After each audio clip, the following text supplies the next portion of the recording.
Chimera Squad. Let's talk about it. Let's talk about it. I haven't taken any notes Oh at my all god, about really? it. Okay, I have like 4 pages of notes. Oh Jesus! So this will balance out. 4 pages of notes versus no notes.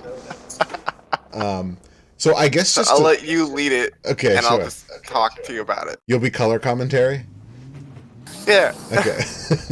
I mean, I guess just to start off, it feels like XCOM. I mean, it's turn-based tactical combat. Shit's on point. The city management tension also feels pretty good. Like XCOM's always kind of been about like the macro and the micro, and I think Chimera Squad captures both of those very well. What do you think?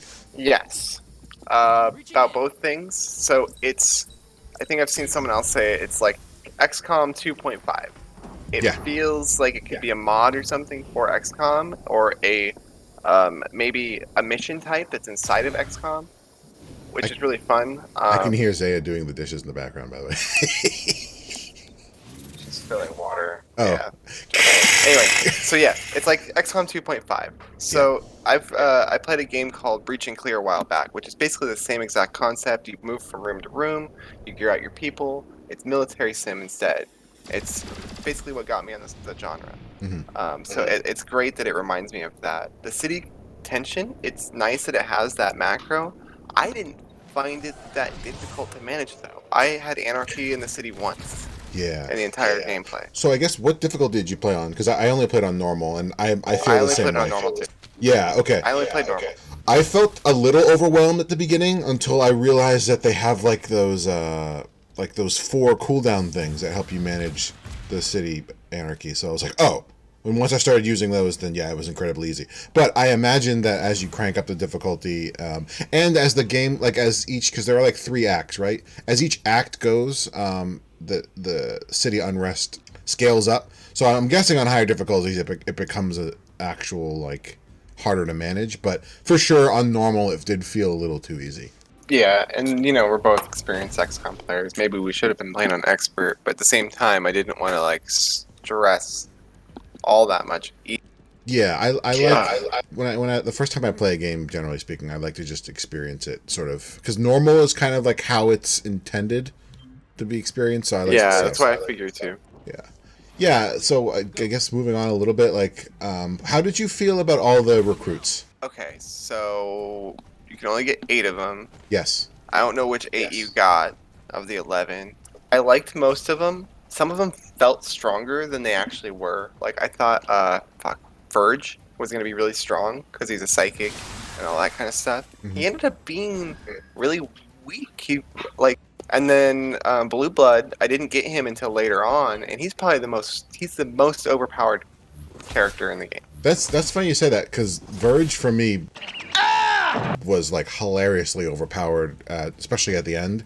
Once you got him the mind control thing. I couldn't get that to work properly for me. Like I would save it for like a situation where it would seem like it would make the most sense, but I just couldn't get it. Like I'd get into mission 3 of it, and like I guess I'm gonna use the mind control. Sure, yeah. I mean, for Vert, it's all about how many people are in his neural network, and if you kill someone in his network, it makes him weaker. So he's definitely like he takes a little while to build up. But yeah, on the very last mission, I had like 8 people in the network, and then I fucking popped the mind control, and I was just like, lol, I win. Yeah, the mind control, when I did get it to work, it was really strong. Like especially since like you can end your mission by mind controlling people and just taking them off the board. Yeah, for sure.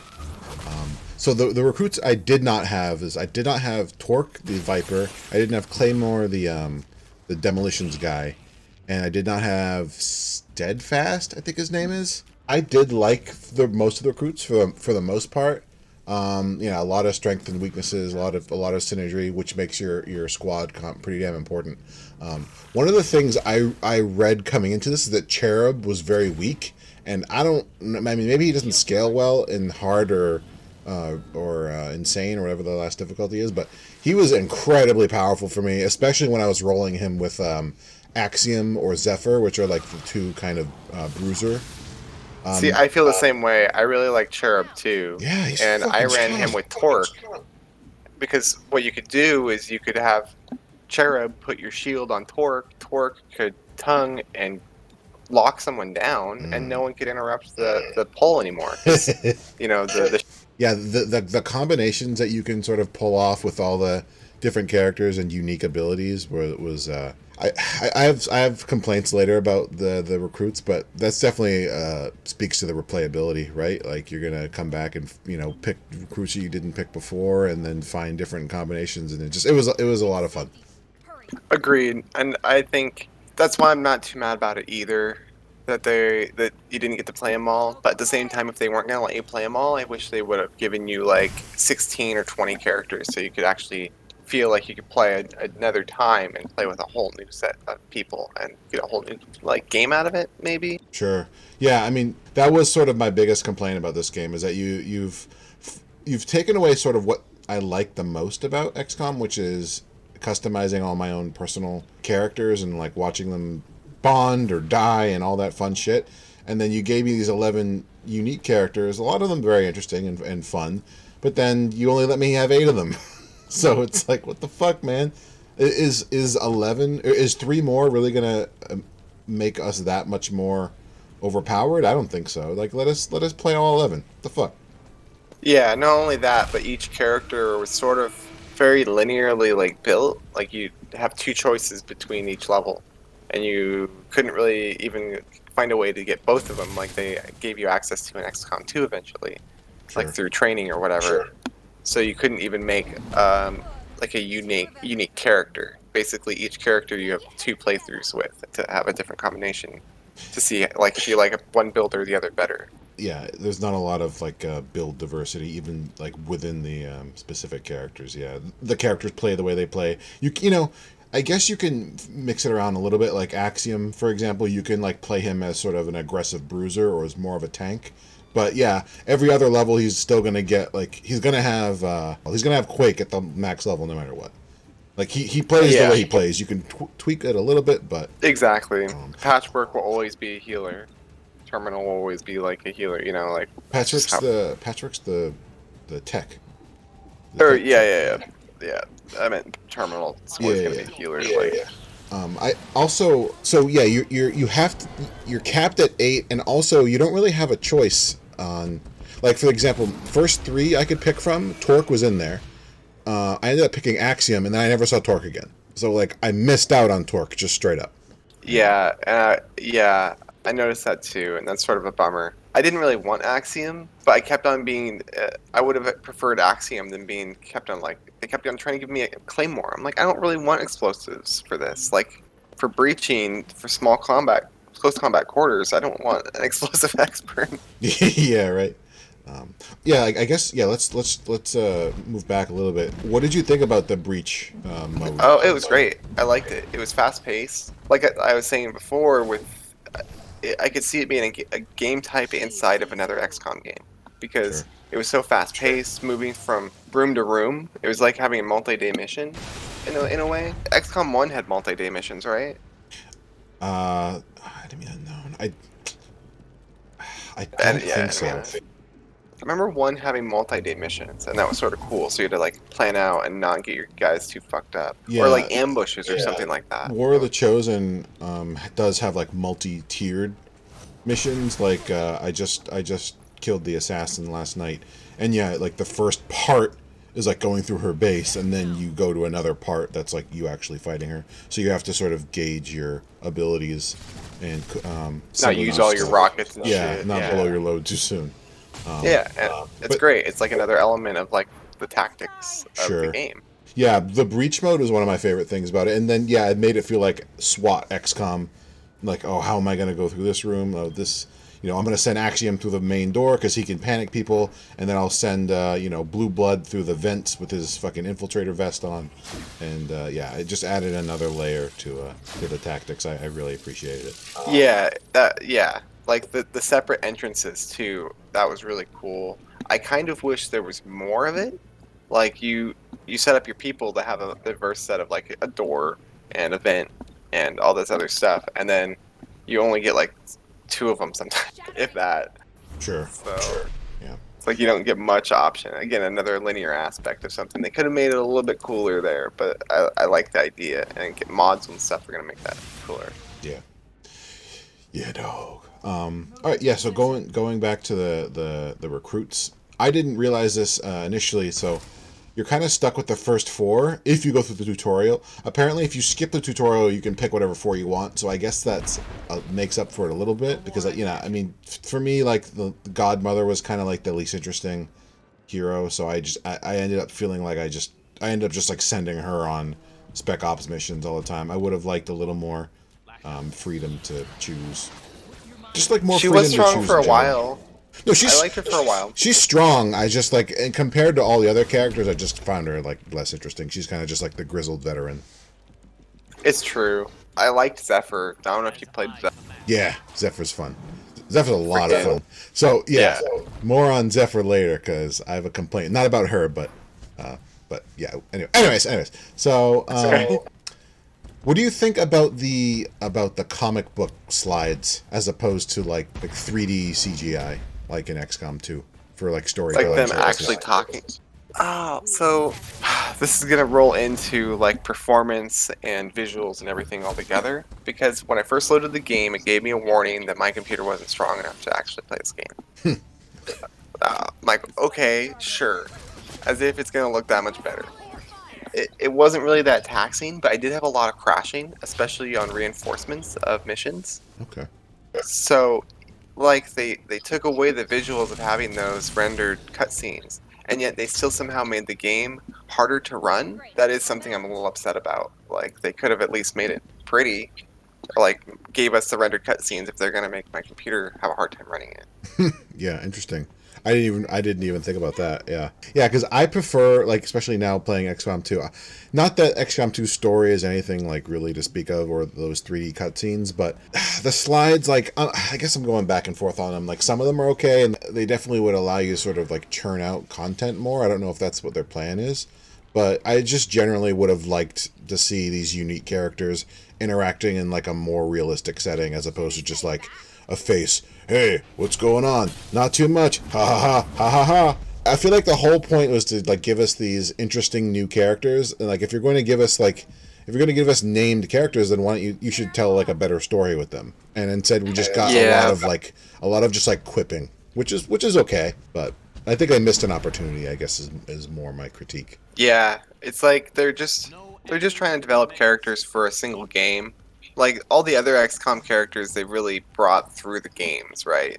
Even Shen, like yeah, they got rid of Shen directly, but his daughter or whatever, like that personality sort of carried through.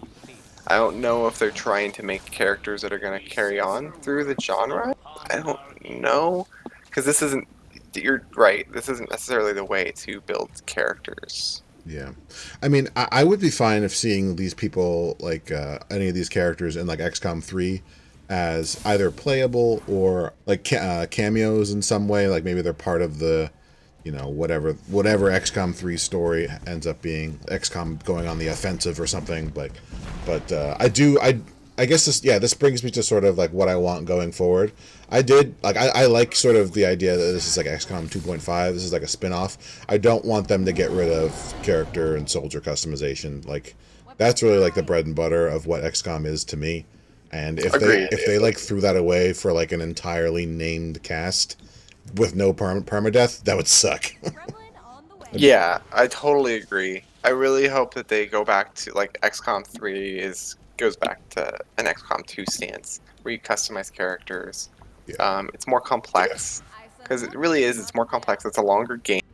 There's a reason that this is a $10 game and XCOM 2 is still like a $50 game. Mm-hmm.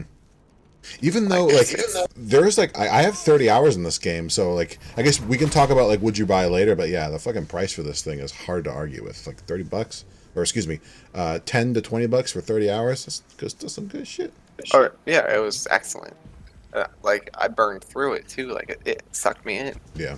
So we've gone pretty far without doing any real spoilers about the story or anything. Do we want to talk about the story? Yeah, let's talk about the story at the end. We'll do like the would you Okay. buy, and then we'll do like a spoilers afterward. Okay. What the fuck was I gonna say? Oh yeah, so yeah, I would be fine like XCOM 3 Verge is the psionics trainer or something, or Axiom like leads a squad, like leads one of your squads or something, and then so you kind of like have his personality from Chimera Squad, but then like you still have all your customized soldiers doing, just like in XCOM Enemy Unknown and 2. Oh yeah, agreed. That's the big Have fear I've seen, like, of people be like, oh, XCOM 3 is now going to be all like named NPCs, no more character customization. It's like, you better fucking not. You better not, for Axis. They're pretty good about listening to their fans, though, so I can't imagine them doing that. But I can't see them going that way either. I really don't. Yeah, I can see them, like you said, making cameos, make Claymore or whatever be the helicopter or the Ranger pilot, or Terminal be the medic, on the Ranger or whatever it is. Doesn't matter. But yeah. Okay, what else?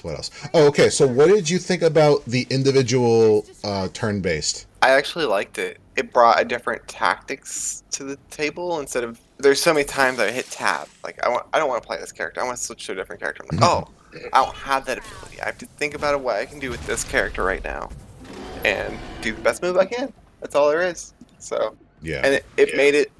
It honestly helped me pick targets too, because I could see, okay, this person's gonna go before I get to go next. I'm gonna kill that motherfucker right now. Yeah, I'm a little split on it. I agree. It makes you think a little bit more about like what order you want to go after the enemies and whatnot. But at the same time, it's to me it's still a squad-based game, so it felt kind of funky doing individual turn-based. Also, a lot of games that do individual turn-based that have like what's called initiative or sequence, where some players or some characters like their turn comes up faster, and you can buff that based on your gear or their attributes or based whatnot. On the speed or whatever. Yeah. I wasn't ever able to really figure out, like, I felt like the dude breaching went first, but then like I would want Verge to go second, but I also wouldn't want him to get fucking blasted, coming in second. So I guess maybe that's probably just a personal preference for me. I prefer the squad based, although I can see why they did the individual for this game. Again, going forward though in XCOM 3, I would like a return to squad based. I'd like to see it as maybe a mission type. I want to see maybe a breach mode as a mission type in XCOM 3. Fair, yeah, I could see that. City Hall's under attack. We need to breach into it, go through the thing. It's going to be, based like the initiative based like this. I agree, though. I couldn't really figure out the initiative either, besides the skill perception, I think it was called. Or preparation, maybe? I don't remember what it was called. But that would change your initiative and you get pushed up ahead. Okay.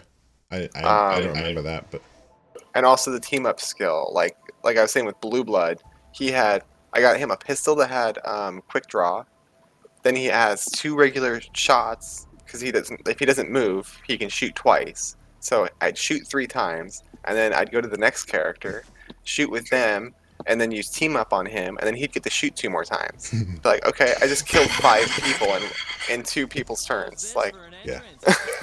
Yeah, team up is definitely a great way to sort of get around that. But I don't know. As we're talking about it, I feel like it's probably just a preference thing for me, and I can see why, you're doing like a SWAT style game, why you would do it this way. Again, it's just one of those things where I think it works for this game, and I think if they did like a Chimera Squad 2 type thing, it would be fine.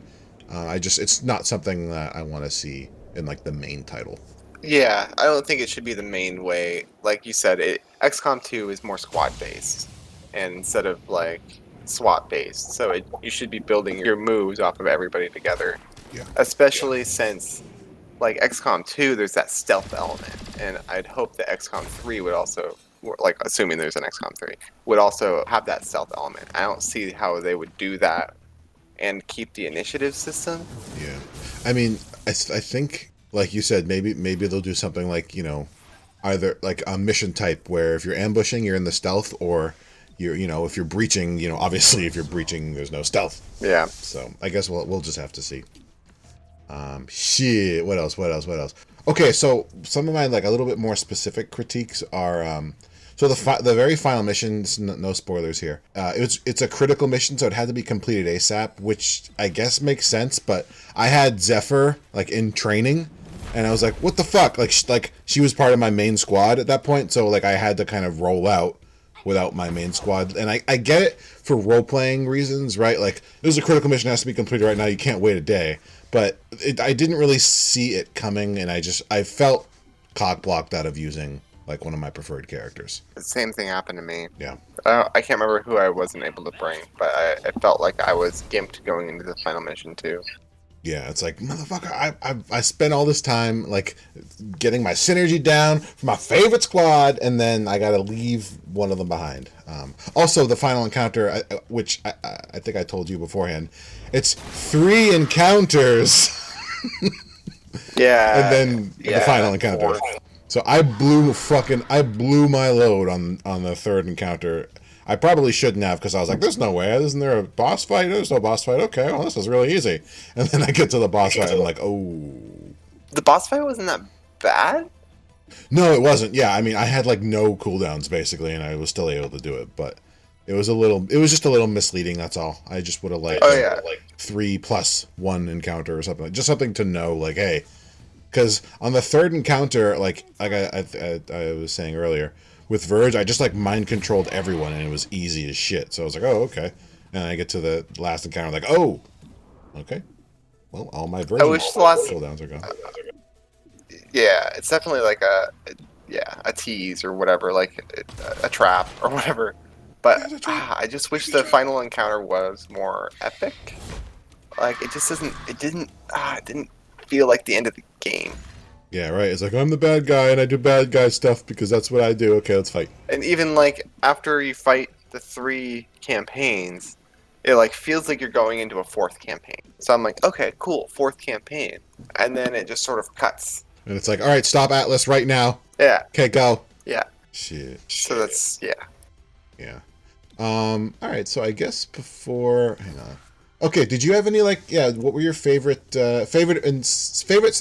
least favorite characters? Okay, whether it's, like, comp or the actual, like, writing of the character. I didn't pay attention to a lot of the story of the characters chatting. That didn't really interest me that much, because, again, it felt like we're not actually supposed to be getting attached to these characters, so I just sort of ignored it. Mm-hmm.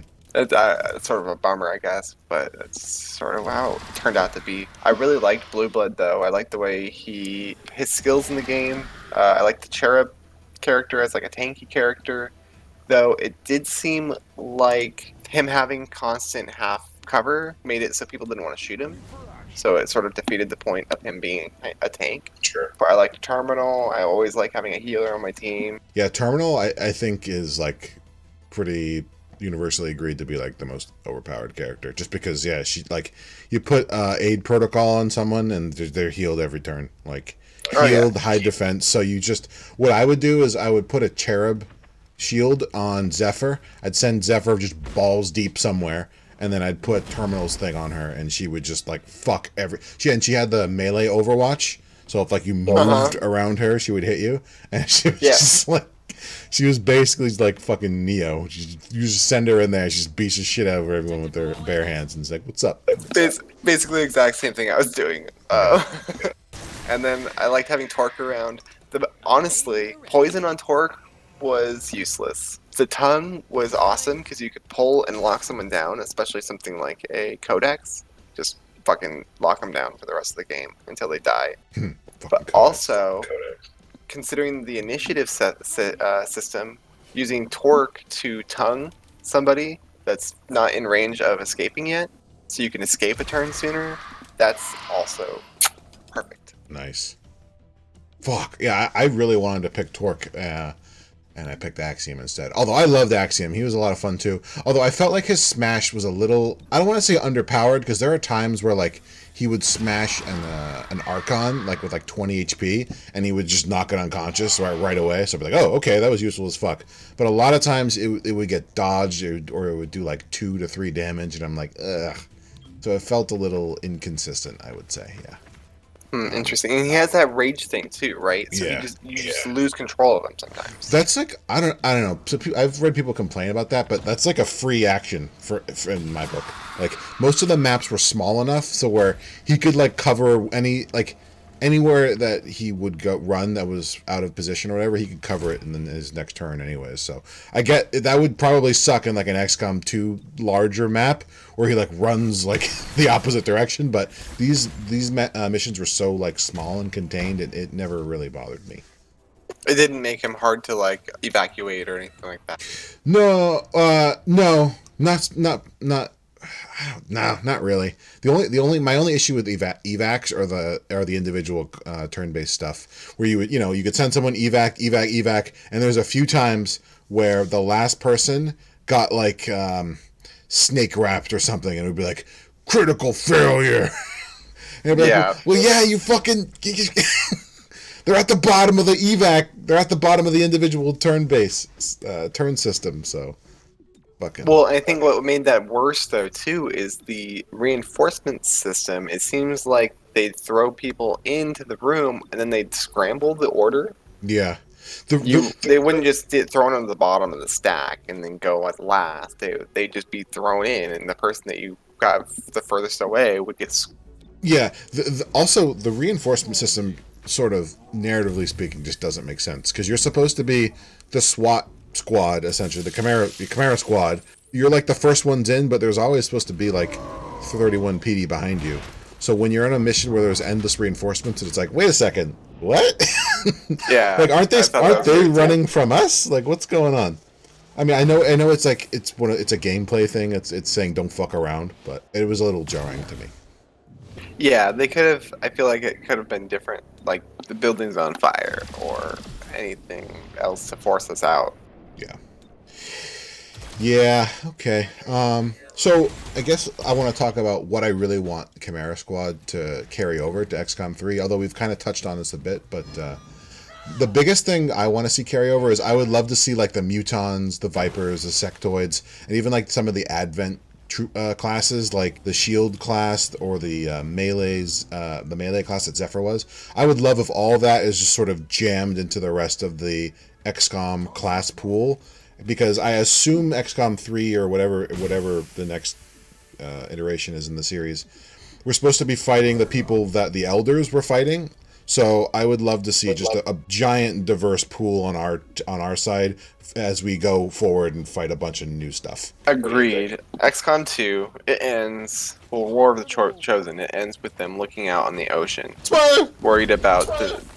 Okay. No, we're good. You were just talking about XCOM 2. So people theorize that that's hinting at Terror from the Deep, which is an expansion from the original XCOM games in the 90s. So with this game, they introduced a lot of new classes and a lot of new races.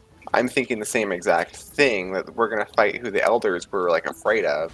I think it's going to be Terror from the Deep, or it's going to be something else. I don't think it's going to be a similar like fighting underwater, because that's going to be boring and lame. But I think it's going to be something like that. Sure. Yeah, I would love to see like the Muton class, the Viper class, the Sectoid, like all those races. Just a class based around them. That'd be dope as fuck. And everyone has to come together, all these classes, and fight off this big bad. Yeah. And I'm honestly disappointed. Well, I guess it's gonna be spoilers for the end of this.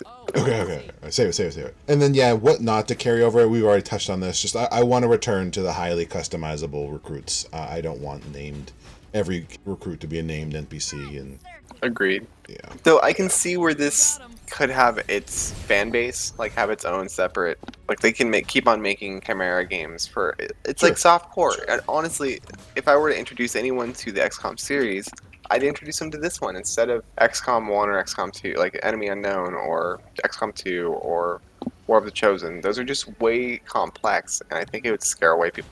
Sure. Yeah, I don't want no named NPCs. Like I think Bradford at a few times in XCOM 2, like he would come in missions with you, or Shen would go on missions with you. So that's why I'm saying, like, if I saw some of these characters as cameos in XCOM 3, or if XCOM 3 had like some named characters that went along on missions with you, that like helped tell the story, that had their own interesting backstories themselves, I'd be fine with that. I just don't want the new standard to be like, an entire all named characters, named squads, riffing on each other, blah blah blah. I want to keep being able to customize.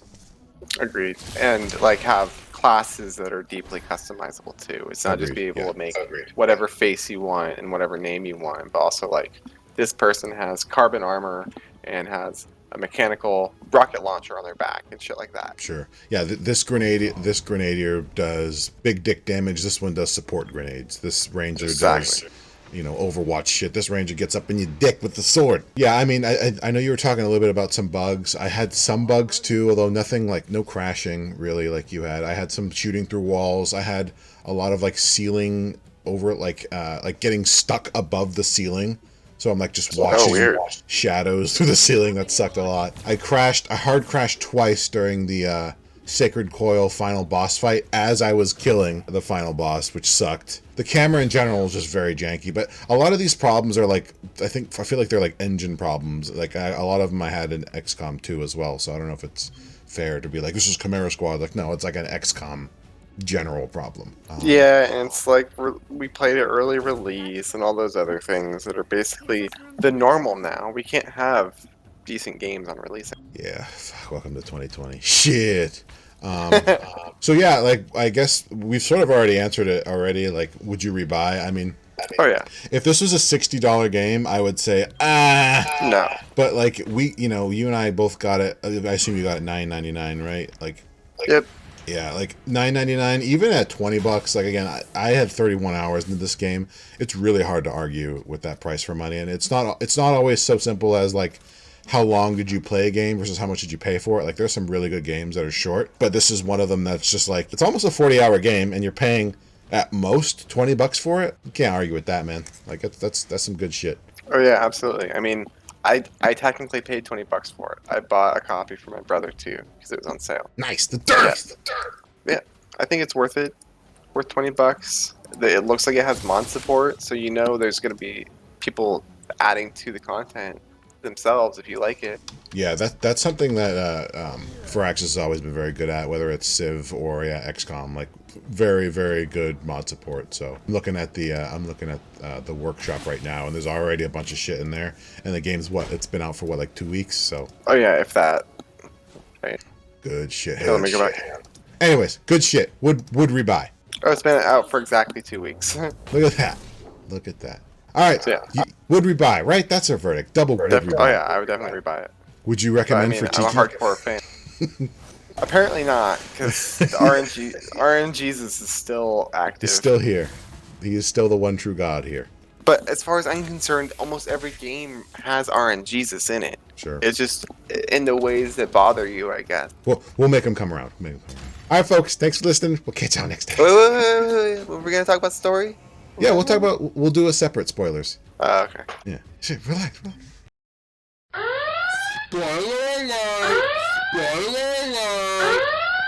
So now it's a clean break. All right. XCOM, Chimera Squad, spoilers discussion. Let's go, Max. What you got? I was just wanting to talk about story. The end boss is disappointing. We fought these 3 pretty cool factions. Sure. Each one hinting at this Atlas. I was thinking it was going to be a big bad alien that was trying to fuck up Earth again. It didn't play out that way. It was just like a giant tease. Like we didn't get anything. We don't actually know anything about Atlas. It was the big bad the entire time. We don't know anything. Yeah, he's a former Advent or I don't even remember. He's a former Advent or skirmisher or something, and he's like, humanity's weak, and I'm gonna make us strong by fucking with us. It's like and they're already here or whatever. It's like his last words. Like who? Tell us who the big bad is. Get us psyched up for the next game instead of like giving these little fucking. Yeah. It's like trying to let themselves retcon or something. Have you played Mass Effect 1? I've played quite a bit of it. I haven't beaten it. I have 1 and 2. They always get daunting to me when I get to the map because I'm a completionist. Okay, gotcha. Yeah, all right. Spoilers for Mass Effect 1. Sorry. Although not too much spoilers. But yeah, like the final boss in Mass Effect 1 is ironically I think his name's Sovereign. But like he's one Reaper. And then, like, you fight him, you beat him, and he's like, well, it doesn't really matter because now there's, like, literally, like, thousands, if not millions coming. So it feels like a more rewarding... Like, yeah, so if this guy, Sovereign, was, like, one of the new baddies that's inevitably coming in XCOM 3, Terror from the Deep 2, whatever the fuck they end up calling it, like, that would have been dope as fuck, for sure. But, yeah, you're right. Like, we end up just, like, you have the 3 encounters leading up to him. And then you have the little fight in the high-rise building, which is very reminiscent of... I don't know if you fought against Exalt at all, but it felt a lot like that sort of final encounter. But yeah, very underwhelming. I was expecting an entire, like, Atlas faction, just like you said. And then, nope, here's the final mission. You got to do it right now. I don't care what characters you have training. Yeah. That's basically all I want to say. Oh, It's like, okay. it's sort of disappointing. They had a chance to give us some more story, to get us psyched up, get us super ready for the next one, but they sort of missed the ball. I don't know, like, it seems like the whole point of the whole story was to get us psyched up, and yet they didn't give us any story to get psyched up on. Like, all the story development either didn't make me care about it, like the people, like the actual agents, or we destroyed all the factions. So there isn't any big bad. There's a secret big bad out there. Mm-hmm. Yeah, and also, like, if you sort of look at Atlas's motivation, it's a little like it seemed like he just shot himself in the foot. Like all he did was kill the mayor and piss off Chimera Squad, who then like fucked him up. It's like, why did you even kill the mayor? Yeah, right. I mean, so we wouldn't be weak. So we wouldn't all get along. Like, well, shouldn't we all be getting along to fight the big bad? it's like, Like, isn't that the moral of the story? yeah, or even if like you go by his own logic, like all you did was piss off Chimera Squad to then fuck you up. So I guess like maybe like he's it would have been interesting if at the end he was like, I made you stronger by killing me, but like that's not even what he. I don't know. Yeah, I guess maybe we're looking too much into it. Like XCOM's never really been about like the overarching narrative that much, but when you start to like pick apart the main sort of narrative thrust of it, it doesn't make a lot of sense. Yeah. But you know, that's sort of XCOM. It's the tactical turn-based shit. That's why we're playing it. We're not playing it to. I don't know. Well, you're I'm not speaking wrong. for me, but the other XCOMs, their story is pretty coherent, I guess, to some extent. Sure. I mean, to the canon story from XCOM 1, Enemy Unknown and Enemy Within, is you getting captured. So, which is sort of different from how you actually beat the game, I guess. So it's not like it's a consistent story to begin with. I don't know. you just feel let down. You feel let down by the ending. Yeah, exactly. Like they could have gotten me hyped up, but they just sort of let me down instead. Yeah, it was very jarring how sudden the final mission was, and yeah, there was no final faction. I mean, again, we got 30 hours out of the game, so I guess can we really, for $10, can we really complain that much? But yeah, having an entire Atlas faction that maybe used a little bit of all the units that we had already fought before, with a more coherent villain, for sure would have elevated the game higher than it already is. I mean, I think it's a great game already. So. Oh yeah, true. It's true. All right. That's all. Okay. Take it slow.